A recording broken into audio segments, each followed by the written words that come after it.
السلام عليكم ورحمة الله وبركاته. الحمد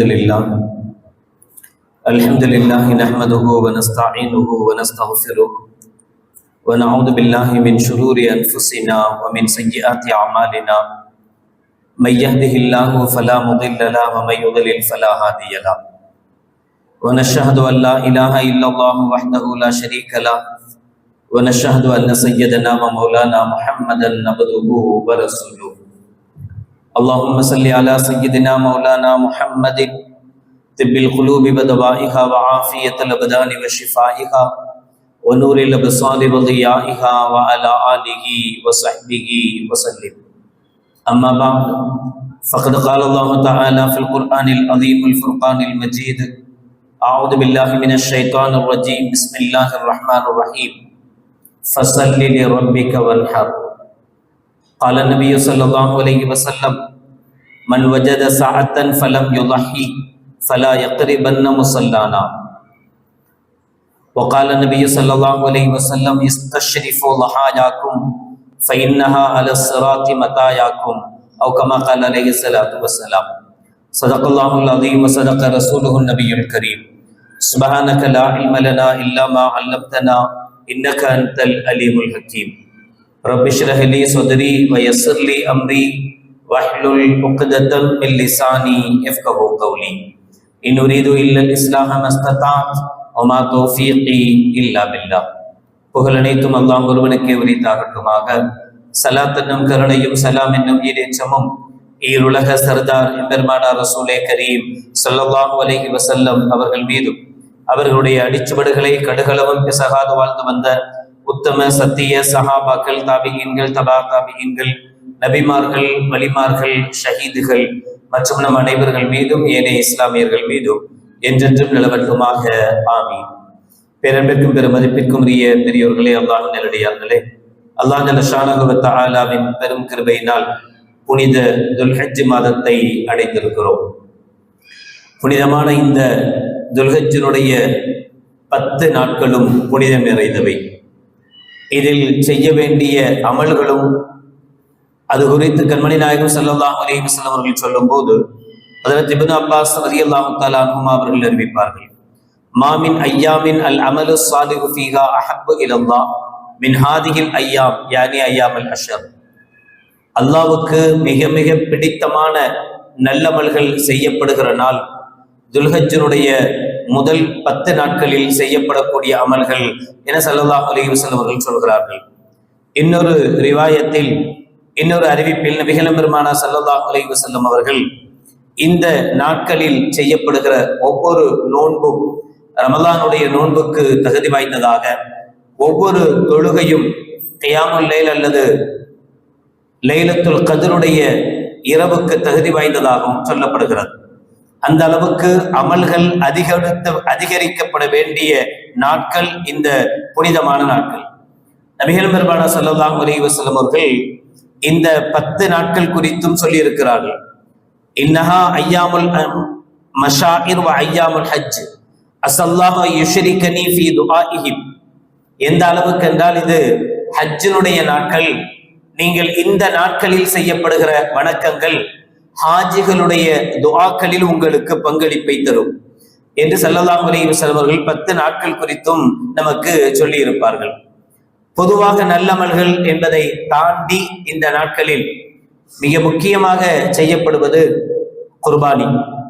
குர்பானிக்குண்டான தயாரிப்பில் நாம் இருக்கிறோம். அடுத்த வாரம் சனிக்கிழமை ஈதுடைய பெருநாள் என்பதனால் அதற்கு முன்பாகவே நாம் ஆடுகள் வாங்குவதானாலும் அல்லது கூட்டு குர்பானியில் இணைவதானாலும் நாம் அதிலே அதிக ஆர்வம் காட்டுவோம். இதில் நம்முடைய அமல்கள் ஏற்றுக்கொள்ளப்படுகிற அமலாக, பரிபூரண அமலாக ஆகுவது மிக மிக முக்கியம். பணத்தை கொடுப்பது மட்டும் நம்முடைய வேலை முடிந்ததாக கருதக்கூடாது. நபிகள் பெருமானார் ஸல்லல்லாஹு அலைஹி வஸல்லம் அவர்கள் அன்னை ஃபாத்திமா ரலியல்லாஹு தஆலா அன்ஹா அவர்களை பார்த்து சொல்கிற விஷயம்: கூமி இலா உலுஹியத்திகி, உன்னுடைய உலுஹியா, உன்னுடைய குர்பானிக்கு அருகில் நீ வா. உன்னுடைய குர்பானி கொடுக்கப்படுகிற போது அவ்விடத்தில் நீ நில். உன்னுடைய குர்பானி கொடுக்கப்படுகிறது என்பதை நீ உணர்ந்து கொள் என்று நபிகள் பெருமானார் ஸல்லல்லாஹு அலைஹி வஸல்லம் அவர்கள் சொல்வார்கள். சமீப காலங்களாக வெறுமனே குர்பானி என்பது பணத்தை கொடுப்பதும் கரியை வாங்குவதும், அல்லது பெருந்தன்மையாக கரியே எங்களுக்கு வேண்டாம் என்று பணத்தை மட்டும் கொடுத்து விட்டு வேலை முடிந்ததாக அமர்ந்து கொள்வது, இது சர்வசாதாரணமா போச்சு. அல்லாஹ் பாதுகாக்கணும். வருகிற ஜெனரேஷனுக்கு ஹஜ்ஜி பெருநாள் அப்படின்னா கறி சாப்பிட்ற நாள் என்பது தான் ஞாபகத்துக்கு இருக்குமோ? அந்த நாளில் குர்பானி என்று ஒன்று உண்டு. இந்த குர்பானி இப்படியெல்லாம் அறுப்பாங்க, அந்த ஆடை இப்படி கட்டி போட்டு வளர்ப்பாங்க என்கிற அந்த நிகழ்வுகள்லாம் வருகிற தலைமுறைக்கு தெரியாமலே போய்விடுமோ என்கிற ஒரு அச்ச உணர்வு இருக்கிறது. இப்பவே சரி, சின்ன பிள்ளைங்கள்ட்ட கேளுங்க, குர்பானி ஹஜ்ஜி பெருநாள்னா நோன்பு பெருநாள்ல இருக்கிற சந்தோஷம் பிள்ளைகளுக்கு ஹஜ்ஜி பெருநாள்ல இல்லை. நோன்பு பெருநாள் அப்படின்னா அதுக்கு முன்னாடியே துணி எடுக்கிறது, அந்த நாள்ல நோன்பு நோட்பது, அந்த நோன்புல இஃப்தார் செய்யறது, அதுல கஞ்சி குடிக்கிறது, சம்சா சாப்பிடுறது, ஏதோ அந்த ஒரு மாதம் ஃபுல்லாவே முழுக்க முழுக்க இபாதத்திலே கழிகிறது. தேட்டத்தோடு அந்த பெருநாளும் வருது. பெருநாள்ல அல்ஹம்துலில்லாஹ் சந்தோஷமா கொண்டாடக்கூடிய சூழல் இருக்கு. ஆனா ஹஜ்ஜி பெருநாளை பொறுத்தவரை எப்ப வருதுன்னு தெரிய மாட்டேங்குது, எப்ப போகுதுன்னு தெரிய மாட்டேங்குது. சண்டை பிடிச்சாலாவது நல்லா இருக்கும் போல தெரியுது. நோன்பு பெருநாள்ல இருக்கக்கூடிய பிறை குழப்பங்கள் ஹஜ்ஜி பெருநாள்ல இருக்கிறது இல்ல. நீங்க பாருங்க, எந்த ஹஜ்ஜி பெருநாள்லயும் பிறை குழப்பமே வராது. நோன்பு பெருநாள்ல மட்டும்தான் பிறை குழப்பம் வரும். ஆரம்பத்துல மூணு ஜமாத்தா பிரிஞ்சு 3 நாள் தொழுகிறதெல்லாம் நோன்பு பெருநாள்ல நடக்கும். ஆனா ஹஜ்ஜி பெருநாள்ல எந்த ஹஜ்ஜி பெருநாளையும் நடக்கிறது கிடையாது. எந்த ஹஜ்ஜி பெருநாளையும் நடக்கிறது இல்லை. ரொம்ப ஈஸியா அறிவிச்சாச்சு சனிக்கிழமைன்னு. யாருமே அதுக்கு எதிர்ப்பு தெரிவிக்கல. யாருமே நீங்க எங்க வந்து நோன்பு பெற பார்த்தீங்க, அது தமிழ்நாட்டுல பார்க்கப்பட்ட எவனுமே கேள்வி கேட்கல, யாருமே கேட்கல. என்ன காரணம்? ஏன் இந்த ஹஜ்ஜி பெருநாள் ஒரு சுவாரஸ்யம் இல்லாத பெருநாளாவே கழிஞ்சு போகுது? இந்த ஹஜ்ஜி பெருநாள் வந்து சுவாரஸ்யம் இல்லாத பெருநாளா? நோன்பு பெருநாளை போன்றுண்டான சந்தோஷங்களும் மற்றவைகளும் ஹஜ்ஜி பெருநாள்ல கிடையாதா? இன்னும் சொல்ல போனா நோன்பு பெருநாளை விட அதிகமாக சந்தோஷமாக தியாக உணர்வோடு கொண்டாடப்பட வேண்டிய பெருநாள் ஹஜ்ஜி பெருநாள். இந்த ஹஜ்ஜி பெருநாள் தான் தியாக உணர்வோடு கொண்டாடப்படணும். இந்த ஹஜ்ஜி பெருநாள்ல தான் நம்முடைய பிள்ளைகளை தான தர்மங்களின் பக்கம் அதிகமாக ஊக்கப்படுத்த வேண்டும். அந்த தர்மத்தினுடைய ஒரு வகைதான் குர்பானி. குர்பானி என்பதும் தான தர்மத்தினுடைய ஒரு வகை. ஜகாத் எப்படி தான தர்மத்தினுடைய ஒரு வகையோ, அதுபோல குர்பானி என்பதும் தான தர்மத்தினுடைய இன்னொரு வகைதான். நம்முடைய பிள்ளைகளை ஆர்வப்படுத்தணும். நாம பிள்ளைகளுக்காக காசை கொடுத்து குர்பானி கொடுக்கறதல்ல. சாதாரணமா சென்னையை பொறுத்தவரை சர்வசாதாரணமா பிள்ளைகளுக்கு பாக்கெட் மணி அப்படின்னு கொடுத்து அவன் சேர்க்கக்கூடிய வாய்ப்பையும் அவனுக்கு ஏற்படுத்தி கொடுத்து பிள்ளைங்க எல்லாம் பணம் சேர்க்கத்தான் செய்யறாங்க. அல்ஹம்துலில்லாஹ், தப்பொன்னும் கிடையாது, நல்ல நடைமுறை தான். அந்த பிள்ளைகளை நாம இப்படியே வார்த்தெடுக்கணும். அவன் சேர்த்து வச்சு அவன் காசுல இருந்து குர்பானி கொடுக்கணுங்கிற ஆசை நம்ம பிள்ளைக்கு வரணும். குர்பானி கொடுக்கப்படுகிற போது குர்பானியினுடைய அந்த இடத்தில் புள்ள நிக்கணும், அவன் வளர்க்கணும். ஒரு நாளாவது அந்த பிராணிக்கு அவன் தீனி போடணும். ஒரு நாளாவது தீனி போட்டு பாசமா அந்த ஆட்டையோ அந்த மாட்டையோ அவன் பிடிக்கணும் கைத்த. அவன் ஆசையோடு அதை ஒரு நாளாவது வளர்க்கணும். வளர்த்து அதை அறுக்கப்படுகிற போது நமக்கும் நம் குழந்தைக்கும் 2 சொட்டு கண்ணீராவது வரணும்.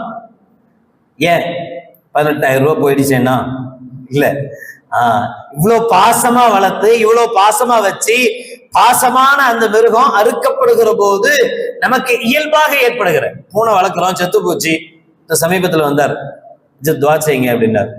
என்னங்க என்ன விஷயம்? இல்ல வீட்டுல ஒரு மௌத் செய்தி ஆகி போச்சு, துவா செய்யுங்க அப்படின்னார். இன்னால் இல்லாயோ இன்னாலே ராஜா. என்னாச்சு? இல்ல பாசமா ஒரு பூனை வளர்த்துட்டு இருந்தேன், எப்பவுமே வீட்டு விட்டு வெளியே போகாது, இன்னைக்கு திடீர்னு வெளியே போச்சு, கார் அடிச்சுட்டு போயிட்டான். இன்னால் இல்லாயோ இன்னாலே ராஜா. பூனை பாசமா வளர்த்து அது வெளியில போய் அடிபட்டுச்சுன்னா யதார்த்தம், தப்பு ஒண்ணும் கிடையாது, மனுஷன் தானே. நாம எதன் மீது அதிக பாசம் வச்சிருக்கிறோமோ அதை இழக்கிற போது நமக்கு கஷ்டம் வரணும். வரலன்னா தான் மனிதாபிமானம் இல்லைன்னு அர்த்தம்.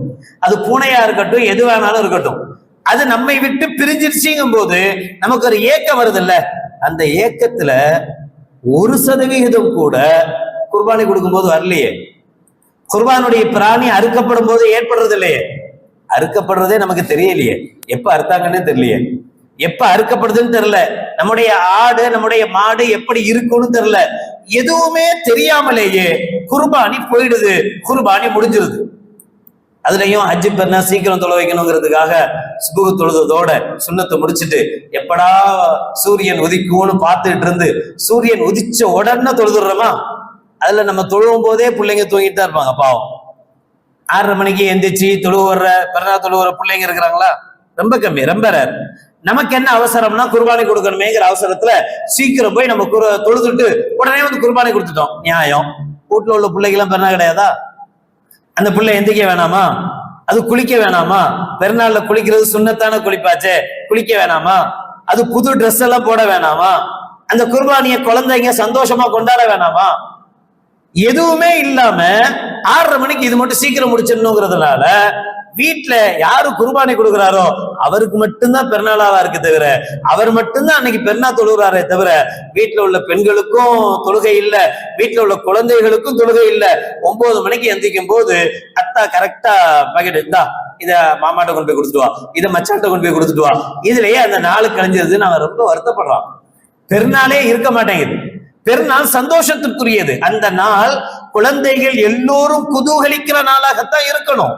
அந்த நாளில் குர்பானி மட்டுமே தர்மமாக இருக்கக்கூடாது, குர்பானியை தாண்டிய தர்மங்கள் இருக்கணும்.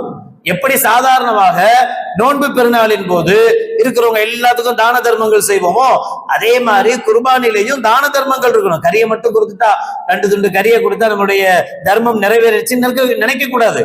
அந்த நாளும் பெருநாள் தான். அன்னைக்கும் இஸ்லாமியர்களை சார்ந்த யாரும் பட்டினியாக இருக்கக்கூடாது. வெறும் கறியை மட்டும் ஆக்கி சாப்பிட்டா போதுமா?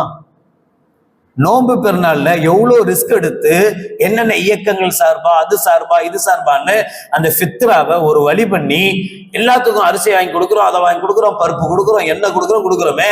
ஹஜ்ஜி பெருநாளைக்கு அதெல்லாம் இல்லையோ? ஹஜ்ஜி பெருநாளைக்கு அதெல்லாம் கொடுக்க கூடாதோ? வெறும் கறியை மட்டுமே திண்டுபடுத்துவீங்க நம்ம எல்லாரும்.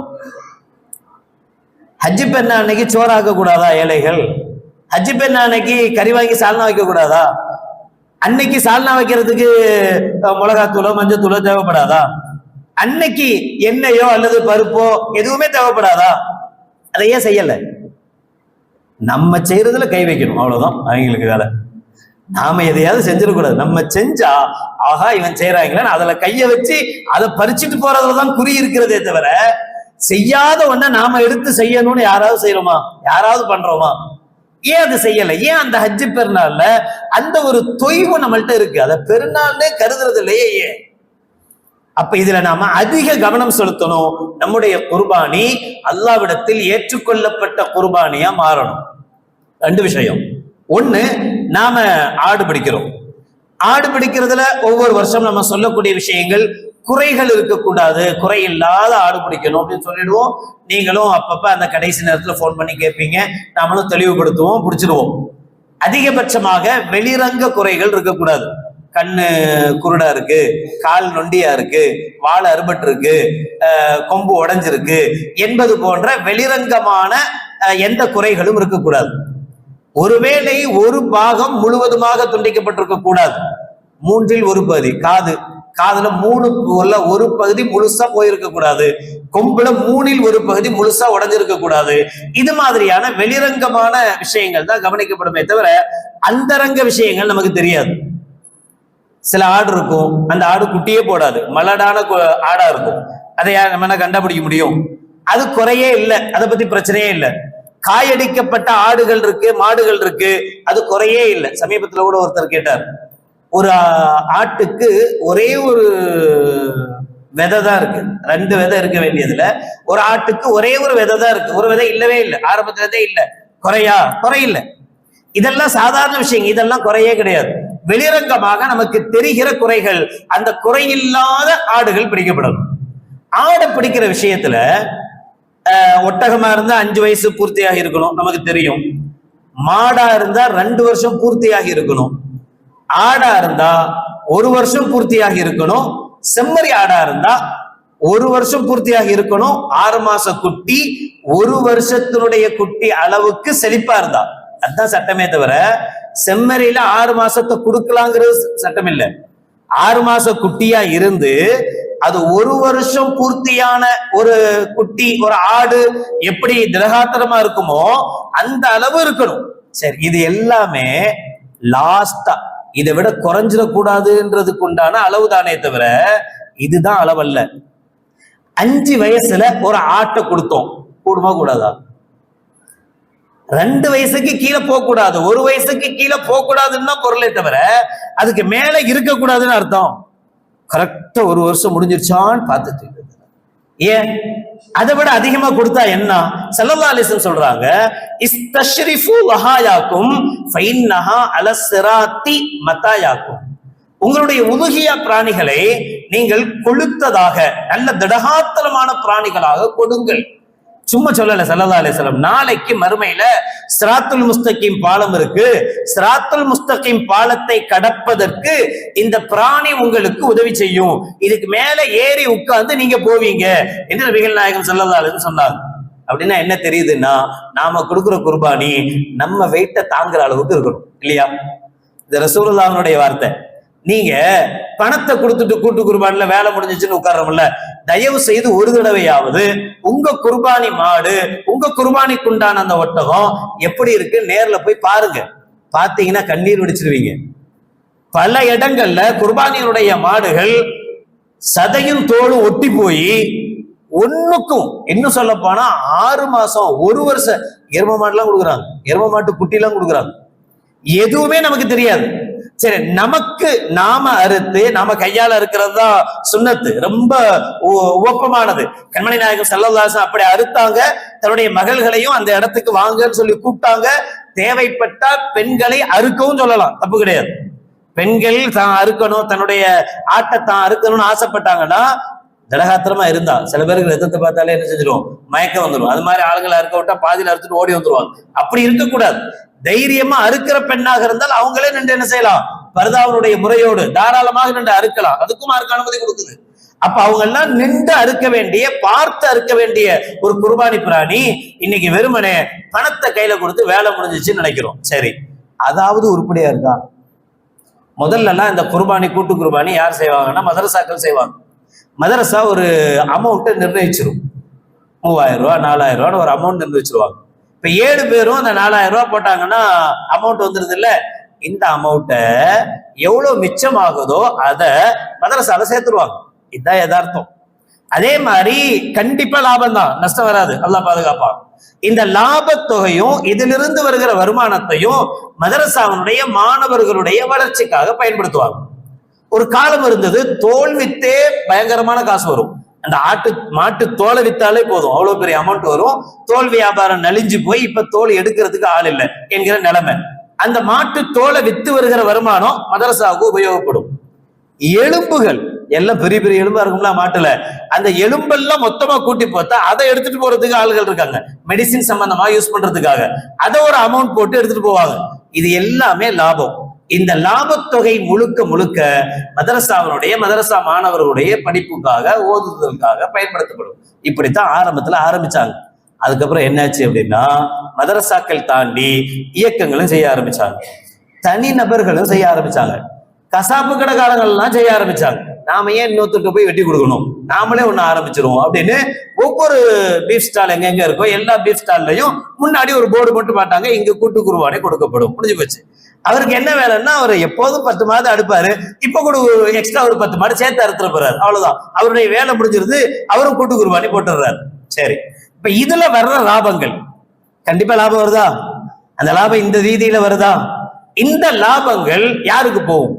மதரசாக்கள் கொடுக்கும் போது அந்த மதரசாவுடைய மாணவர்களுக்காக லாபங்கள் போகுது. தனிநபர் செய்கிற போது அந்த முழு லாபமும் யாருக்கு போகும்? தனிநபருக்கு போகும். சரி, இயக்கங்கள் செய்கிற போது அதிலிருந்து வருகிற லாபம் யாருக்கு போகும்? இயக்கங்களுக்கு போகும். இயக்கங்கள் என்ன செய்யும்? அந்த லாபத்தை வச்சு இயக்கங்கள் என்ன செய்யும்? அந்த லாபத்தை வச்சு அந்த தனி மனிதன் என்ன செய்வான்? எது பெஸ்ட்? தனி மனிதனுடைய லாபமா, இயக்கங்களுக்கு வழங்கப்படுகிற லாபமா, மதரசாக்களுக்கு செய்யப்படுகிற லாபமா, மாணவர்களுக்கு கொடுக்கப்படுகிற இதா? இதை தாண்டி யார் அதை கொடுப்பதற்கு பொறுப்படுத்திக் கொள்கிறாரோ அவர் இந்த கூட்டு குர்பானியினுடைய சட்ட திட்டங்கள் தெரிந்தவரா? எதுக்கு ஒரு பள்ளியாசலுக்கு இமாமுன்னு ஒருத்தர் வச்சு அவருக்கு மாசம் எவ்வளோன்னு சம்பளத்தை கொடுத்து அவர் தான் தொழுவைக்கணும்னு ஏன் வச்சிருக்கோம்? இங்க இருக்கிற யாருக்குமே தொழுவைக்க தெரியாதா? பேசாம ஆளாளுக்கு ஒவ்வொரு தடவை ஒவ்வொரு வகுத்து தொழு வச்சுட்டு போக வேண்டியதானே, சம்பளமாவது மிச்சமாகும். எதுக்கு வச்சிருக்கோம்? அந்த சட்ட திட்டங்கள் தெரிஞ்சு அந்த விஷயங்கள் தெரிஞ்ச ஒருத்தர் இருக்கணும், அதுதான் நல்லதுங்கிறது தானே வச்சிருக்கோம். குர்பானியினுடைய சட்ட திட்டங்கள் தெரிஞ்சவரா அவர் இருக்க வேணாமா? ஆட்டை பத்தி மாட்டை பத்தி மட்டும் தெரிஞ்சவரா இருந்தா போதுமா? ஆடு அறுக்க மாடு அறுக்க மட்டும் தெரிஞ்சா போதுமா? தோல் உரிக்க மட்டும் தெரிஞ்சவரா இருந்தா போதுமா? அதனுடைய சட்ட திட்டங்கள் தெரிய வேணாமா? என்ன சட்ட திட்டங்கள்? இப்ப 7 பேர் ஒரு மாட்டுக்கு சேர்றோம். நான் ஆரம்பத்திலே வர்றேன், புறக்குழப்பம் ஏன் வர்றது இல்லைன்றதுக்கு வர்றேன். பிறை குழப்பம் ஏன் இந்த ஹஜ்ஜி பெருநாள்ல வர்றது இல்லை தெரியுமா? வந்தா நாம கொடுக்கிற இதை கொடுக்க மாட்டோம், குர்பானிய. ஏன்? அவங்க பிறை இப்பவும் சரி ஒரு அமைப்பு இருக்கு, அந்த அமைப்பு சவுதியினுடைய பிறையை தான் பின்பற்றும். வருஷா வருஷம் எல்லா சந்தர்ப்பத்திலையும் சவுதி பிறையை தான் பின்பற்றும். அந்த அடிப்படையில இப்பவும் சவுதி பிறையை தான் அந்த குரூப் பின்பற்றுது. அந்த அடிப்படையில் அவங்களுக்கு வெள்ளிக்கிழமை பெருநா, நமக்கு சனிக்கிழமை பெருநா. பெருநா அன்னைக்கு உதுகியாவை அறுக்கிறது தான் சிறப்பு, சிறந்தது. அப்ப அவங்க எப்ப அறுக்கணும்? வெள்ளிக்கிழமை அறுக்கணும். அவங்க வெள்ளிக்கிழமை அறுத்தா குர்பானி கூடாது. சனிக்கிழமை தான் பெருநாள். பெருநாளைக்கு முன்னாடியே குர்பானி கொடுத்தா குர்பானி கூடாது. சரி, ஒருவேளை நம்ம பெருநா கொண்டாடுறதுக்கு முன்னாடி அவன் அறுத்துருவானோன்ற பயம் வந்தா நாம என்ன செய்ய மாட்டோம்?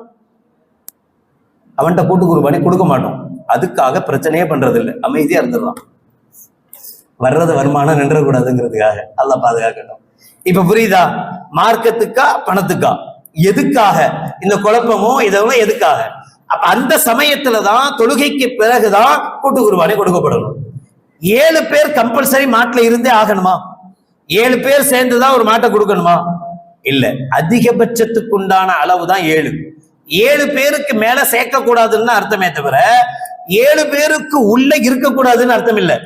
நாம ஃபேமிலியில 5 பேர் இருக்கோம், 5 பேருக்கு சேர்ந்து ஒரு மாடு கொடுக்கணும்னு நினைக்கிறோம். அல்ஹம்துலில்லாஹ், தாராளமா ஒரு மாட்டை வாங்கி 5 பேருக்காக தாராளமா கொடுக்கலாம், பிரச்சனை கிடையாது. 7 பேர் இருக்கணும்னு அவசியம் இல்லை. ஆனா 5 பேர் இருந்தாலும் அந்த 5 பேரும் 7 பங்காக, அந்த 5 பேருக்கு உண்டான பங்காக அதை செய்யலாம். 5 பங்கு வந்துச்சு. ஒரு ஆள் வித்தாரு, கூட்டு குர்பானி வச்சிருக்கிறாரு, 5 பங்கு வந்துச்சு, இன்னும் 2 பங்கு வரல. கணக்காரு 5 பங்கு 7 பங்கு வச்சுட்டாரு. 5 பங்கு யார் யார் சேர்ந்தாங்களோ அவங்களுக்கு கொடுத்துட்டாரு. மீதி 2 பங்கு வித்துட்டாரு. நம்ம வேஸ்ட பண்ண முடியாதுல்ல. மீதி 2 பங்கு என்ன செஞ்சிட்டாரு? வித்துட்டாரு. வித்துட்டா இந்த 5 பேர் சேர்ந்து இருந்தாங்கல்ல, அவங்க குர்பானியும் கூடாது.